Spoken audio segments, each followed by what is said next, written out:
فذكر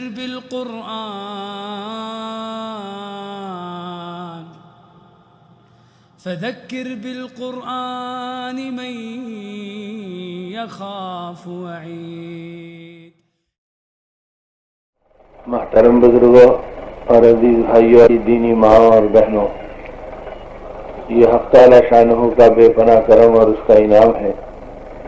کہ اللہ رب العزت نے اپنے ایک مبارک نسبت پر جن بندوں کا اپنے فضل خصوصی سے انتخاب فرماتے ہیں، ان حضرات کے اکرام اور اہتمام میں اور ان حجاج کرام کے اعزاز میں اللہ پاک اپنے بندوں کو ان کی خدمت کا اور ان کی تشریف لے جانے والے اس مبارک جذبے پر ان کی خدمت میں دعاؤں کی گزارش کرنے کا ایک بار کے لیے ان مجالس کے انعقاد کی صورت عطا فرماتے ہیں، اور اسی سلسلے کی ایک کڑی آج کی اپنی یہ مجلس بھی ہے۔ اللہ رب العزت ان میزبانوں کو اور منتظمین کو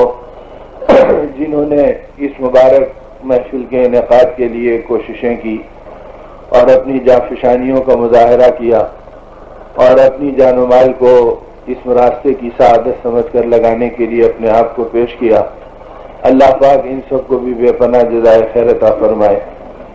اور ان جانے والے حجاج کرام کے حج کو اپنے کرم سے مغرور فرمائے، اور ان تمام کے سفر کو عافیت کے ساتھ کرائے اور خیریت کے ساتھ بھی اپنے کرم سے نصیب فرمائے۔ وہ اعمال جن کے ذریعے سے ہماری زندگیوں کا بننا اور سنورنا ہے، اور جن اعمال میں اللہ پاک اپنے بندوں کو دیکھنا پسند کرتے ہیں، ان میں ایک محتم بشان فریدہ مستطیع بندوں کے لیے اللہ رب العزت نے جو اپنے نبی کریم صلی اللہ علیہ وسلم کی امت پہ عطا فرمایا، اس میں حج کا یہ فریضہ ہے، وَلِلَّهِ عَلَى النَّاسِ حِجُّ الْبَيْتِ مَنِ اسْتَطَاعَ إِلَيْهِ سَبِيلًا وَمَنْ كَفَرَ فَإِنَّ اللَّهَ غَنِيٌّ عَنِ الْعَالَمِينَ کا اعلان اللہ پاک نے اپنے پاک کلام میں فرمایا کہ جن لوگوں میں استطاعت ہے اور اللہ رب العزت نے انہیں اس راستے کے اسباب عطا فرمائے، بے اعتبار مال کے ان کے پاس اس کی گنجائش موجود ہو کہ وہ سفر کے خرچ کو اپنی ذمہ داریوں کے علاوہ پورا کر سکتے ہوں، اور اپنے گھر کی ضرورتوں کے علاوہ اللہ کے گھر تک جانا اور آنا اس کی اللہ نے انہیں استطاعت دی ہو، اور بے اعتبار صحت کے ان کے پہنچنے کے قوا ان کو نصیب ہو، تو اس جانی اور مالی استطاعت پر اللہ رب العزت کی طرف سے یہ فریضہ عائد کیا گیا کہ وہ اللہ کے گھر پر پوری زندگی میں ایک بار حاضر ہونا اس کو فرض قرار دیا، اور اس فریضے کے ادا کرنے میں اپنے بندے اور بندیوں کے لیے کوئی اس میں استطاعت کے بعد رعایت نہیں رکھی گئی، بلکہ جس کو اللہ پاک جس زمانے میں استطاعت دے دیں، بھائی رمضان تو روزے کے لیے رمضان کے مہینے کا انتظار ہوگا اور اسی مہینے میں اس فریضے کو ادا کیا جائے گا، اور زکوٰۃ کے سلسلے میں جس کے پاس مال آ گیا اور اس پر سال گزر گیا تو پھر اس کے اوپر زکوٰۃ کا فریضہ 1 سال کے بعد عائد ہوگا۔ لیکن حج کے فریضے کی نوعیت یہ ہے کہ اللہ پاک حج کے موسم سے پہلے اور حج کے زمانے میں پہنچنے کے اوقات کے امکان کے اندر اسے استطاعت دے دیں کہ اتنی گنجائش اس کے پاس پیدا ہو جائے، تو گویا اسی سال اس پہ حج فرض ہو گیا۔ اب یہ الگ بات ہے کہ کوئی خاص قانونی رکاوٹ ہی اسے روک دے تو یہ انداللہ معذور ہوگا، ورنہ جس کے لیے استطاعت مل گئی اور وہ اپنی غفلتوں سے کہ بھئی ابنی آئندہ سال دیکھیں گے اور ابھی اپنے کچھ کاروبار کو سمیٹیں گے، اور اپنی بھئی مولانا ولی اللہ صاحب اور ہمارے محترم امام صاحب ادھر آ جائیں، سامنے تشریف لا لیجیے، اور بھی آپ کے ساتھ مولانا عبدالصمد صاحب اور دوسرے احباب موجود ہوں تو قریب تشریف لا لیں یا اوپر آ جائیے۔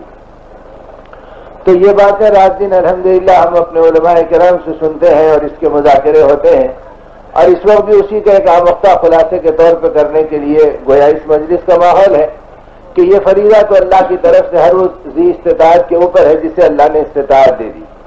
اب صحت کے اعتبار کی استطاعت ایسی نہیں ہے کہ کوئی آدمی کہے مجھے چکر ہے اور میں اس فریضے کو ادا نہیں کر سکتا، اور مجھے بلڈ پریشر ہے اور میں ادا نہیں کر سکتا، اور مجھے شوگر ہے میں نہیں کر سکتا۔ اللہ کی شان یہ ہے کہ ایسے معذور و مجبور لوگ جن کی عمر بھی کافی ہو چکی، جن کی کمریں جھک چکی، وہ بھی اللہ کے گھر کے اوپر گویا چاردانگ عالم سے کونے کونے سے آتے ہیں اور دیوانہ وار وہاں پر پہنچتے ہیں، اور جن کو چلنا نہیں آتا اللہ کی شان یہ کہ پالکیوں میں ان کا حج پورا ہو جاتا ہے اور ڈولیوں میں بیٹھ کر وہ اس فریضے کی ذمہ داریوں کو ادا کرتے ہیں،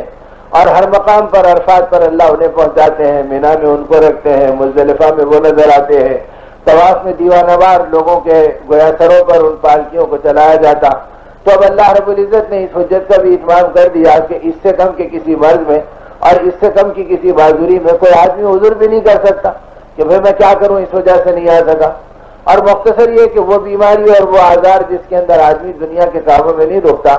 وہ چیزیں دین کے کاموں میں کبھی رکاوٹ نہیں بن سکتی۔ یہ تو سہل انگاری ہے اور سہولت پسندی کا مزاج ہے جو آج دینی مزاج اور اخروی جذبے سے زندگی کے خالی ہونے کی وجہ سے آ گیا کہ چھوٹی چھوٹی چیزوں پہ کہ بھئی بارش ہو گئی تو مسجد کو جانا مشکل ہو گیا، اور دھوپ تیز ہو گئی تو مسجد کو آنا مشکل ہو گیا۔ حالانکہ اس دھوپ کے اندر 2 روٹی کے ٹکڑوں کے لیے ساری دنیا میں مارے مارے پھرا جا سکتا ہے۔ اس بارش کے اندر اپنی ضرورتوں کے لیے آدمی اسٹیشن پہ کسی سواری کی کمی نہیں ہوتی،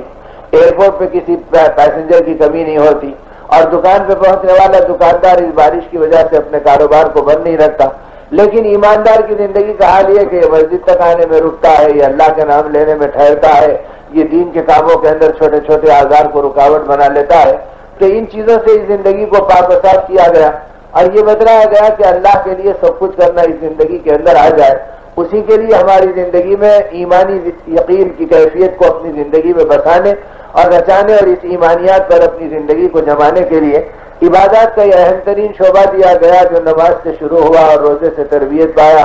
اور زکوٰۃ کی ذمہ داریوں کو ادا کرنے کا مزاج بنایا گیا، اور اس جذباتی اور جانی اور مالی قربانیوں کا ایک سارا تال میل زندگی کے اندر حجے سے فریضے سے دکھلایا گیا کہ اس کے اندر آدمی اپنے وطن کی بھی قربانی کرے، علاقے کی بھی قربانی کرے، خاندانی جذبات کو بھی دبا دے اور اپنی ساری ذاتی اور وقتی محبتوں کو بھی آگے پیچھے کر دے، اور اس بات کا ثبوت دے کہ مولا میں آپ کو بندہ ہوں اور آپ کے فریضے پر اور آپ کے دیے ہوئے احکامات پر ایمان لاتا ہوں۔ وہ ایمان لانا اس درجے میں ہے کہ اس کے اوپر اپنے عمل کرنے اور اپنی زندگی کو نچھاور کرنے پہ تیار ہوں۔ تو جیسے ہی ذی استطاعت ہو اس کے اوپر فریضہ عائد ہو گیا، اور جیسے بیماری کے اعتبار سے اور جسمانی کمزوریوں کے اعتبار سے یہ حجت اللہ نے پوری کرا دی، اور ہر قسم کے لوگوں کا وہاں پر پہنچنا اور افراد کا وہاں پر آنا اور انسانیت کے ہر طبقے کا وہاں پر بیان نگاہوں کے اندر رچ جانا، یہ ساری چیزیں اس بات کی شہادت ہے کہ کوئی اپنی کمزوری اور بیماری اور وقتی تقاضوں کو عذر بنانے کے دھوکے میں نہ پڑے۔ اسی طرح اب قانونی مسائل کو بھی اللہ نے اتنے آسان کر دیا۔ پہلے یہ ہوتا تھا کہ جو قافلہ حج کا بن گیا اور جو تیار ہو گیا اور ایک وقت نکل گیا۔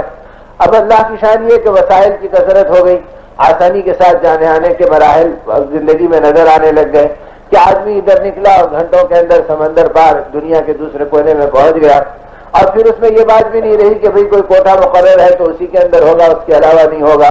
بلکہ پاسپورٹ کی سہولتیں ہیں اور پھر انفرادی اور خانگی قافلوں کا جانا موجود ہے۔ تو کسی بھی ٹورسٹ کے ذریعے سے اور کسی بھی ٹریول ایجنسی کے ذریعے سے جو حج کے قافلوں کو لے جا رہے ہیں، آدمی اگر آج بھی ارادہ کر لے تو اس کا نکلنا آسان ہے اور اس کی سہولتوں کا اس کے لیے میسر آنا، اس میں کوئی رکاوٹ نہیں۔ اس لیے آدمی یہ سوچے کہ اتنا محسن بالشان فریدہ جس کے اندر ایک تو مومن کو ہمیشہ ایمان کے راستے سے یہ بات بتائی گئی کہ اپنے موت کے بارے میں اعتماد مت کرو کہ بھئی ابھی زندگی لمبی ہے، موت کب آئے گی، ابھی وقت باقی ہے۔ یہ دھوکہ عام طور سے زندگی کے اندر بڑے بڑے اہم کاموں کو کھا جاتا ہے اور اللہ کے تعلق کے پانے میں اور ایمان کے بنانے میں اور آخرت کے سنوارنے میں بڑا رکاوٹ بن جاتا ہے۔